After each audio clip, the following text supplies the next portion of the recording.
I got a question for you. What opens with literate love, closes with a Precco Rose, and in between has Ernestine and Rosalie witching. Lots of questions about children and infertility and abortion and are children the best or the worst. Where we also learn in between that turkey feathers are buckshot proof vestiture. And we get to encounter Master Cato. That's right, Fabulites. Welcome. I'm reviewing season 2, episode 2 of Underground from WGN. And if you want to stick around and hear more about my review, recap, impressions, thoughts, please do. All right. So, this episode opens with our autodidact, our self-taught man, who we saw at the beginning of the last episode. I figured he was teaching himself to read. He was gathering scraps of newspaper. At the beginning of this episode, he writes using a piece of charcoal. He comes in the middle of the day. His woman, what you doing in here in the middle of the day?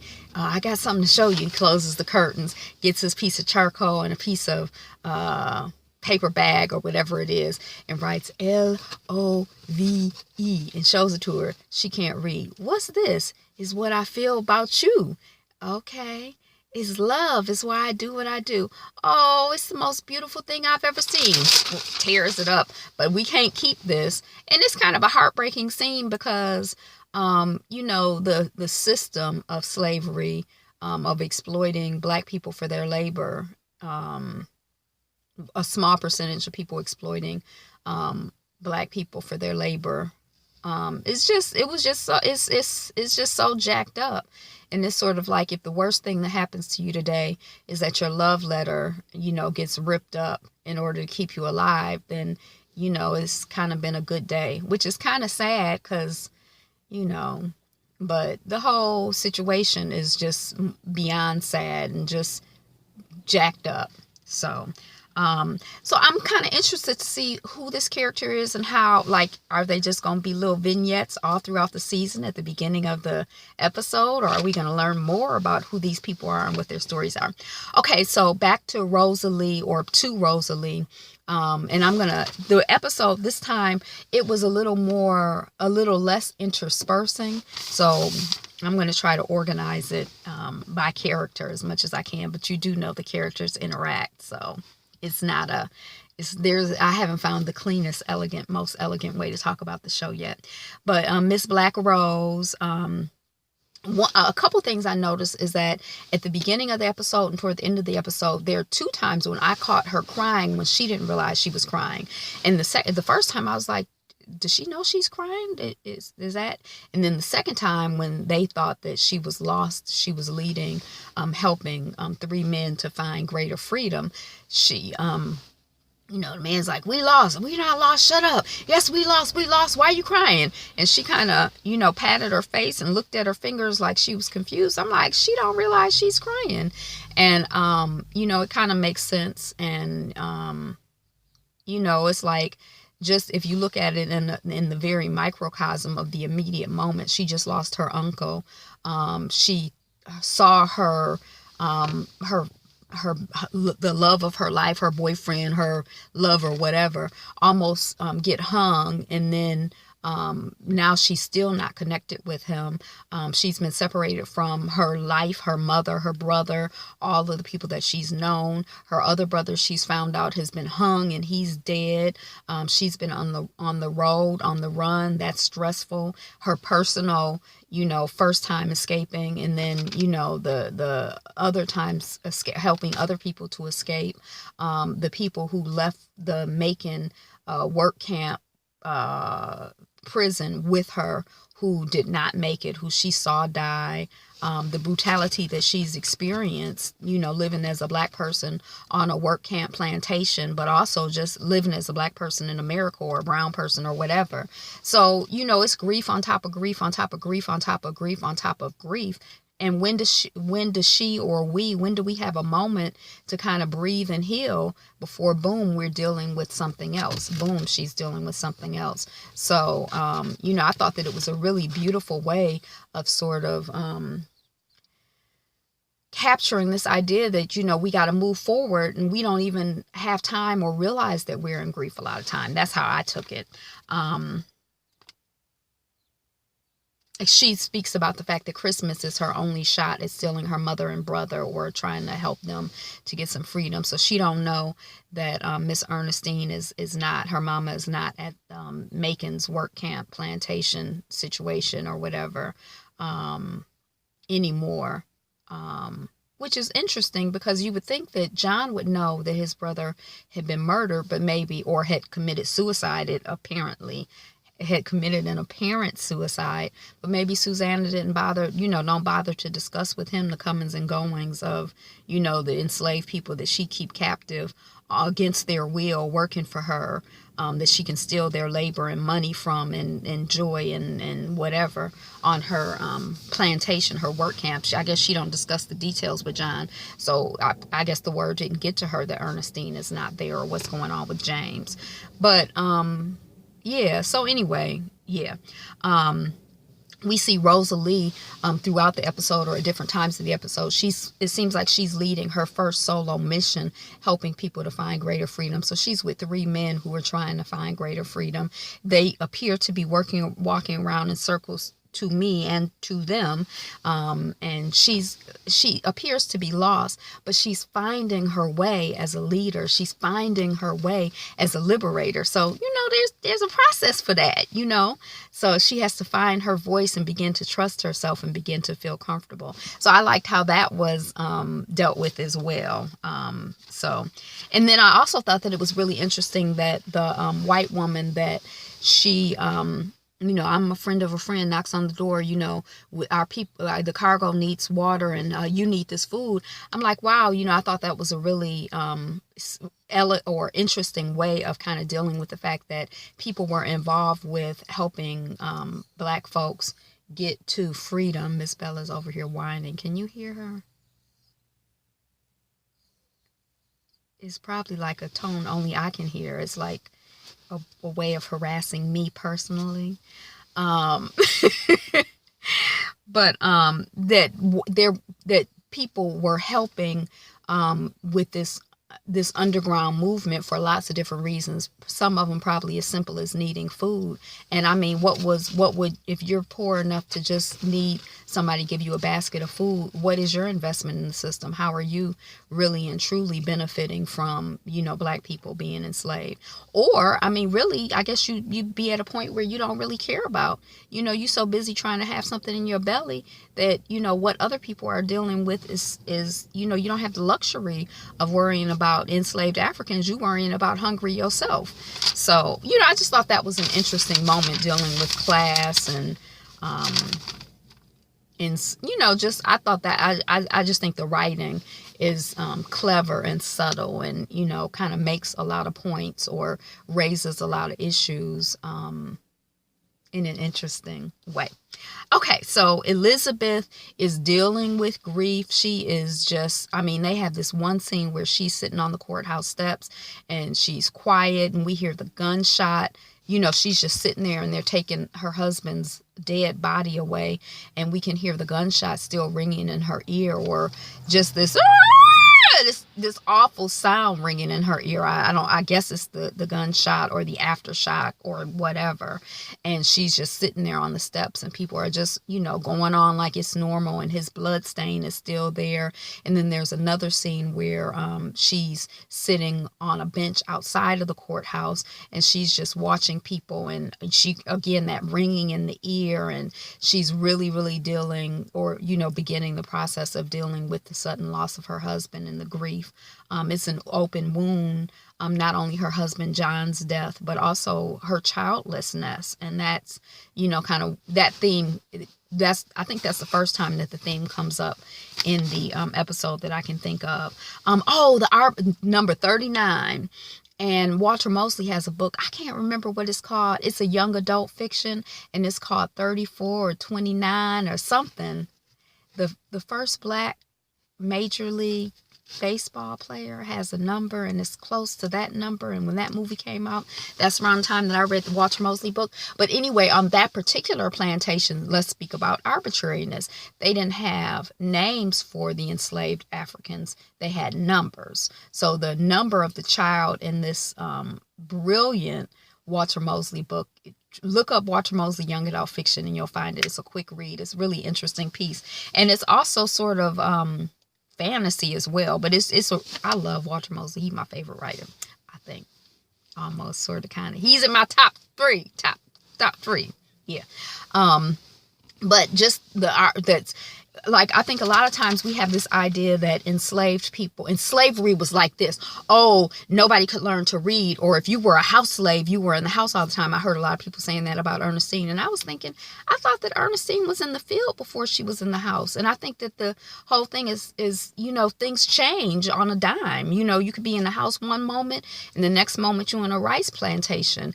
Or, I just think there's so anyway, this man was talking about the number 39. He said sometimes he would stay up at night thinking about the number 39 because that was the number that his slave monster had chosen as the maximum number of lashes that could be beaten, that someone could be beat, 39 times with whatever. So last 39 times. And so he would try to understand, the significance of it. Why 39 and not 40? And at some point he just kind of realized the stuff is arbitrary, like the fact that some people, when they had runaway slaves, they would, put a stamp on their face. Some people would cut off their ear. It was just a free-for-all. People did whatever the F they wanted to do. It was, it's just like how if you look at how people treat dogs, like Miss Bella is sitting up here in the car with me, chilling in the sun. Some dogs never get off a leash in a backyard. Some dogs are show dogs and they get fed steak. There's no set rule for how every situation unfolds. And also this movement, this institution of slavery was moving. It was not static. It was in motion. Laws were constantly changing. Things were shifting, just throughout the history. It was not like just one thing. So also, we see that people are really trying to comfort Elizabeth. The guy who talks about number 39 is trying to comfort her and let her know it's some good people out here. It's some good situations out here. And it's sometimes stuff is just really jacked up. Like, I know it's a really bad time for you right now. And that's just how life is. But, there are good people and there are going to be good times too. And we see Georgia, who's the woman I call racially ambiguous. The last time her name is Georgia. So we won't call her R.A. anymore if we can remember Georgia. She tries to comfort Elizabeth. So people are trying to comfort. There's a scene when Rosalie is with her and Elizabeth is obviously in distress. And Rosalie is she's very awkward. I don't know if it's because of her personal feeling about the situation or if she's just really socially awkward. Like, she didn't hug her or pat her shoulder. It was intense, The burial is really small. Miss Elizabeth has a gun that she has taken out of Georgia's house, and she has, and that's funny because when the show first started, Elizabeth and John didn't even own a gun. And now Elizabeth is this, she's sitting on the steps of the, not on the steps, but on the bench in front of the courthouse. And I think there's a sign over the courthouse that says freedom for all or liberty for all. It was like I caught, but I didn't catch it. I almost caught it.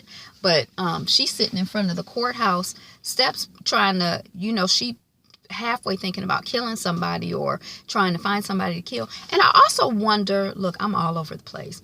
And I also wonder, the person said John Hawks, he turned, she turned. Did she see the person? Does she know who it is? Would she recognize him if she saw him again? I'm just questions that I have. So that's Elizabeth, more or less. She's in grief and she feel although, shoot, she was trying to have children anyway, so it ain't no sense of beating yourself up for not having kids with your husband, because she was doing everything she could, and that was just not how things unfolded. They were not able to have children. I'm sorry. I'm really sorry. Character Elizabeth is very, it's sad. But girl, that's how life is sometimes. We see Georgia from the sewing circle. We find out that her husband's name was Richard. She's a widow. Her husband was a carpenter. So not only does she run a tea house or wherever Miss Elizabeth went to join the sewing circle, but she runs a boarding house, and her husband has built all sort. Her past husband, Richard, rest in peace, has built all sorts of cubby holes and stuff in the house for guns and for people, because she felt that, or they felt that, if people made it to them, that they should not be confined to some small area. They should be able to move about freely. Let the cargo move free. Give us free. You hear stories of people who, lived in just confined areas for extended, whether it's a box or, just this little cubby hole in someone's space until they could get to the next place. So I really kind of appreciated that sentiment, that they had built it in such a way that people could kind of, once they were within the boarding house, move around free. I was kind of confused when, Miss Elizabeth is like, well, you just, they move around free. The black people who are trying to get more freedom, and there's other people walking around. And Miss Georgia is like, well, most of the people in the boarding house are friends of friends. And I'm like, most? I mean, well, what about the ones who ain't? It seemed like it would be a recipe for disaster. Okay, so that's it for Georgia. Then we're back on the Sea Isle with Georgia Sea. I think it's a Georgia Sea Isle, but it's a sea island off the coast of the U.S., or maybe it's on the coast. I don't know, but we see water. I always think of them as the Sea Isles. There's a preacher preaching.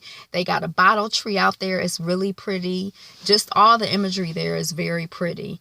And he's preaching about drugs. Oh, and that the guy, I'm looping back, speaking about drugs, because I had heard and, other people saying that Ernestine was using laudanum. I don't know how to say it. But I did see it written down. And the man who spoke about number 39 said that he would use laudanum sometimes just to get to sleep, because, he would be up all night trying to understand, and sometimes this world be hard to understand, and you can't sleep, can you? So the preacher is preaching about unity and all kinds of things, but among the things that he talks about is the drugs. He doesn't use that language, drugs, but we see interspersed with the preacher preaching, we see Ernestine getting high and getting her feet washed by her man. I know I could know his name if I took the time to know it, but I'm mad at him. I'm mad at him, so we just gonna call him, her man for now. We not gonna bother to know his name. He's washing her feet. She's humming. He gets out his instrument, banjo, guitar, whatever it is. He's apologizing to her for beating her. We can see that her face is still bruised. She's seeing visions of French.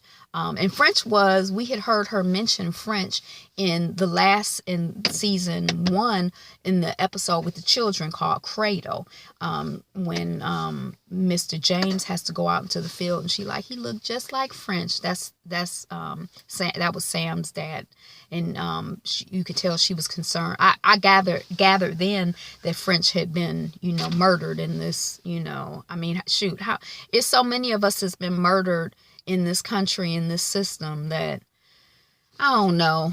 Woo! I guess I'm a little, but she's seeing visions of French. Her man tells her that he wants her to help a girl. When she's in the field, the young woman comes up to her and, says, your man said you were going to help me. Ernestine points to a bottle that's in her basket that she's using to pick rice. I don't really know what they're doing, but Ernestine points to the bottle, and the girl is kind of like, well, is it gonna hurt? And Ernestine is like, yeah, it's gonna hurt, and then you're gonna bleed real bad too. And the girl's like, well, it's not like I ain't bled before. Like she's trying to be like, okay, I got this. And then she's like, well, do you have any children? And Ernestine is like, yeah, I have, I had children. My children were the best thing that happened to me. And then the young woman is kind of like, she leaves, and she leaves the abortion potion behind. It's a bottle, and Ernestine had told her to drink it all or whatever. And then we see Miss Ernestine witching. Oh, and earlier on we had seen Rosalie preparing some concoction. That's what I mean by witching. These are some women who know about herbs and healing, and they know some things. They some witches. Some useful things. So we see her picking leaves off the red raspberry, which is like a tonic, like a woman's tonic. And I think that when a woman is pregnant, that's probably a good thing to take to kind of tone up your reproductive system and help you to have a healthy birth. So I think, French comes to her in a vision, and he's talking, here you are picking these leaves for this girl, and so I guess Ernestine is like, well, the girl don't want to have the abortion or get rid of the baby. Let me give her something to help her have a better pregnancy. And I guess, Ernestine's man is the father of the baby, but the young woman is like, well, he ain't, he don't want me. He don't want the baby. And even if he did, he ain't the fathering type. And I'm like, yeah, he's not. But shit, the whole system ain't the fathering type. It ain't good for no child in it. So French is talking to her in her vision. He's saying how fear creeped in after she had Sam and it stole everything from him. And she's like, no, we were happy. And, he's like, then after, what happened to me, we were happy until, and he's like, no, not really. You had already started getting stressed, I guess, with the children. The children are the worst thing that happened to you. And I was kind of like, dang. And I mean, he didn't say it at that time, but he also says, which I was kind of, I didn't have a lot of appreciation for. He says that, part of her fear, she kind of closed her heart down and became cold out of that fear. And that, in order to protect her children, whenever the master called, she would open her legs. And I'm kind of like, this is the part that, I guess she could be like, no, don't have sex with me, and then get beaten and, forcibly raped instead of, I don't even know if you can call it voluntarily raped. But I mean, it seemed like people try to make stuff as good for them as they can, and they do the best that they can. So I don't have a lot of appreciation for this idea that she was just like, oh, voluntarily, having sex in this situation, because I feel like the whole context within which she's making decisions is not a voluntary context. And so she can't consent. She can't, I don't know why that stuff just really, really, really, and truly, really, gets on my nerves, but that kind of statement does. And we find out that Ernestine sterilized herself after James. So again, that theme of childbirth, children, we see Steen back in her cabin or whatever, and she's working on a basket, and that's something that the Sea Isle people do. They make baskets. I think that's like an authentic craft thing, or authentic creative endeavor that she's pursuing that's true to that area. Steen's man we hear the young woman being dragged in. No, I want to keep the baby. Get in here, shut up. And then he look at Steen. Where is it at? And Steen is like, and then she kind of motions to where it is, and he takes the abortion potion and forces it down the girl's throat, makes her drink it. And then we see a scene where Ernestine wakes up in the middle of the night. She thinks that she hears French humming, which has been one of the themes. French singing kind of catches her attention, humming, singing, whatever. And she goes out, French, and it's the young woman under a tree or out in the dark. And she has, I guess the abortion has happened. She's had her miscarriage. Okay, little baby. Another one, ashes to ashes, dust to dust. Or I guess, the ashes. Yeah, I don't know. Okay. And then we come to Noah. Dang, I don't even know how my notes are getting kind of sketchy, but it was a lot that was happening. I guess I was watching. we come to Noah, and Noah is in this hood. So he hasn't been hung, but he's still caught up. He's in this hood. He's in a wagon. They keep their stuff white, like the hood that's over his head is like pristine white. There's one scene where we see Patty Cannon, and she has on a white, kind of undershirt thing, and it's like pristine white. That's like on The Walking Dead. Some of the scenes they be like in white clothes, and I'm like a white shirt. And I'm like, how they keep that stuff so clean? I mean, did they have bleach in The Walking Dead times, or what's up? But anyway, he's in a pristine white hood, and this time around, I watched it 2.5 times, but the hood kind of reminded me of a KKK hood, except for he couldn't see. But I guess with the KKK hood, you can see. You have eye holes, so you can see. But what do you see? His hands are chained. I don't know, somebody said he found a nail. I never saw him find a nail, but he is using some metal to jimmy open the locks. It's not handcuffs he has on. It's like a big ass heavy chain wrapped around his wrist, but he has unlocked himself. Wrapped around his wrist and locked with a lock, and he's got the lock open, and he's taken off the hood, and he's kind of looking around and trying to get his bearings and figure out what's going on. And we see that he over the course of time, he messes up the carriage that they're riding in. And when we go back to season 1, there was a scene where he is getting equipment. He's trying to get paper from the guy who sells, I keep wanting to call him Chicken George, but that's not his name. It's a white guy in the first season who would go around selling things to people. He was like an itinerant salesman. I don't know what you call him, but he goes around with his wagon and he sells stuff like to the enslaved women who are going to the party. He's selling them ribbons. To the overseer, he's selling him tobacco, and he gets the stuff off the train when it comes through town. It stops a certain place. That's part of their plan to escape when they get on the road. They go to him. But Noah had told the man, look, your wagon is not in good condition. Let me fix it for you in exchange for me giving you some paper. And the man is like, no, I ain't giving you no paper. That'll get us both killed. And he that wagon ain't, and you can tell this guy is real poor. That wagon ain't gonna last long, and hopefully you'll survive when it falls apart on you on the road and you riding in it. So we know Noah is a blacksmith.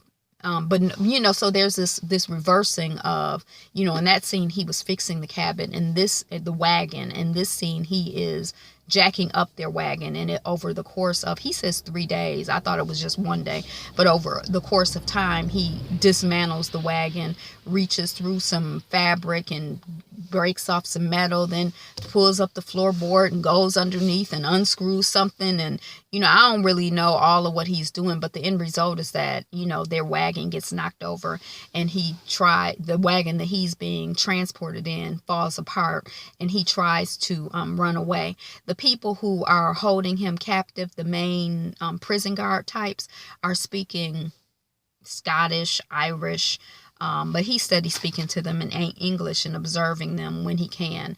At one point, he's going to the bathroom, and the guy has the hood on him, and the guy keeps pushing him because he's stumbling. And I figured Noah's probably faking the funk, but Noah's like, I can't see, and he take the hood off, and then we see Noah observing the did y'all hear that? We see Noah observing the moss on the trees and the ground, and and then after that, that's a little later on, that's when he runs. So I guess he's making his plan, getting his bearings.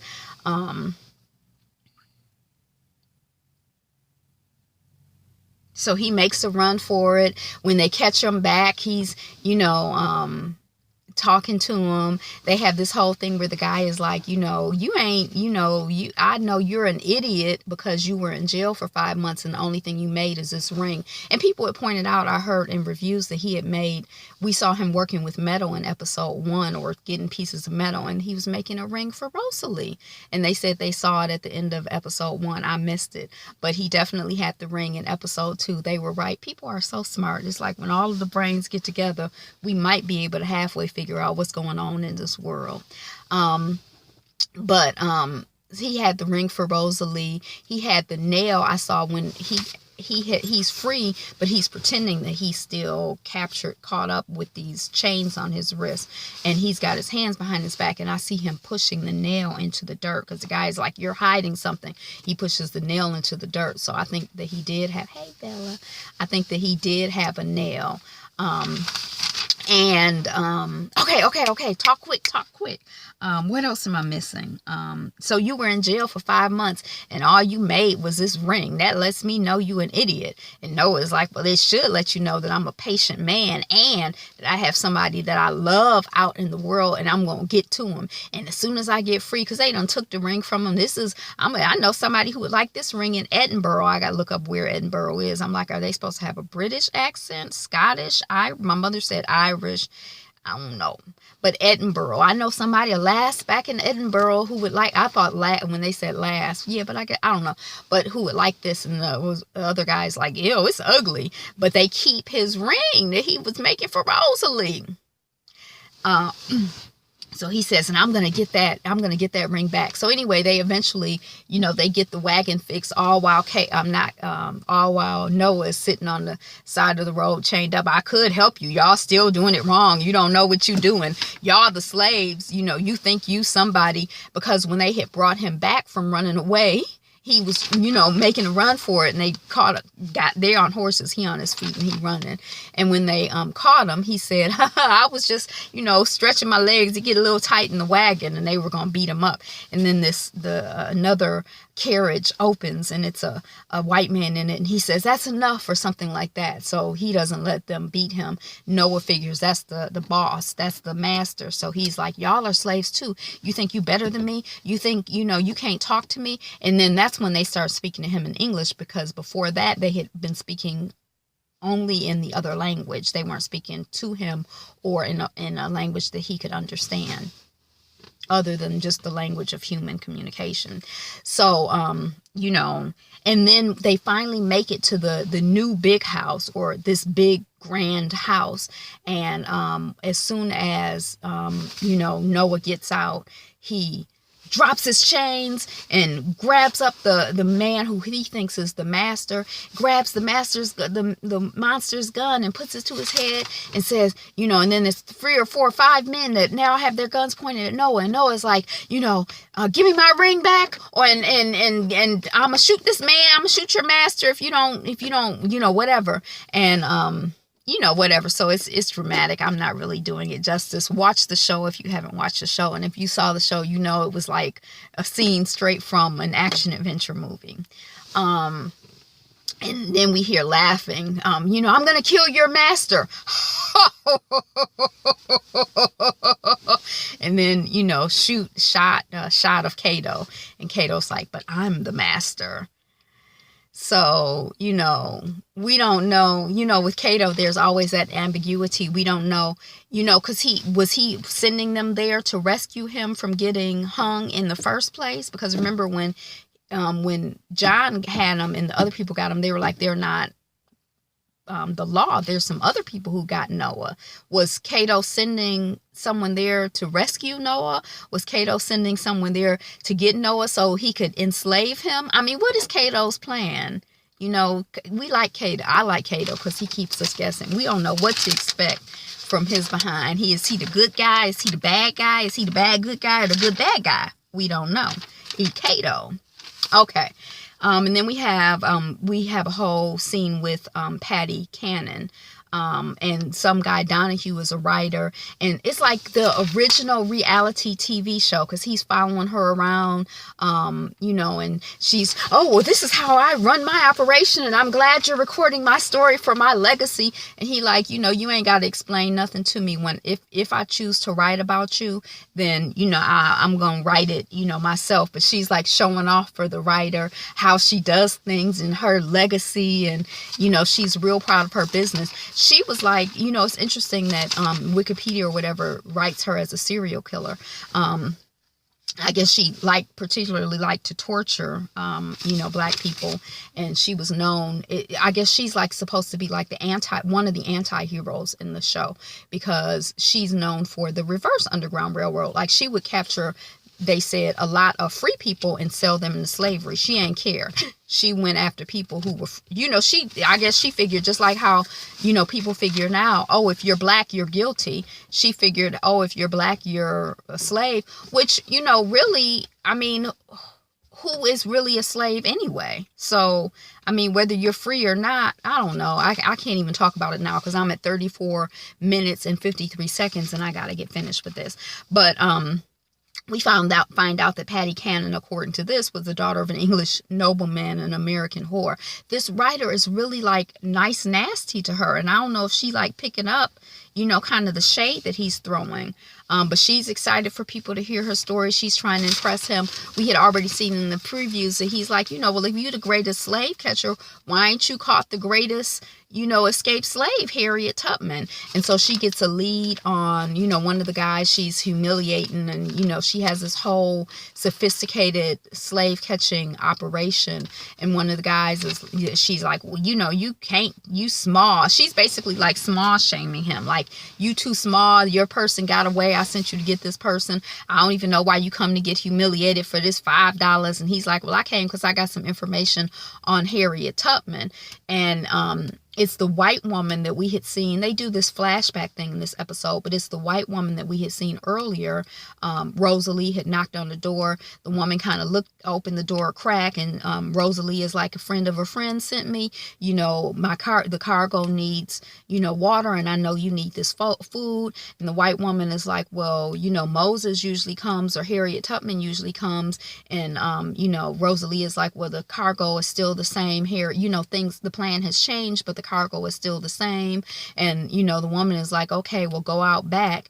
And that's when Rosalie has the sense, and she also hears Harriet ringing in her ear saying, trust your instincts, but she has a sense that something ain't right.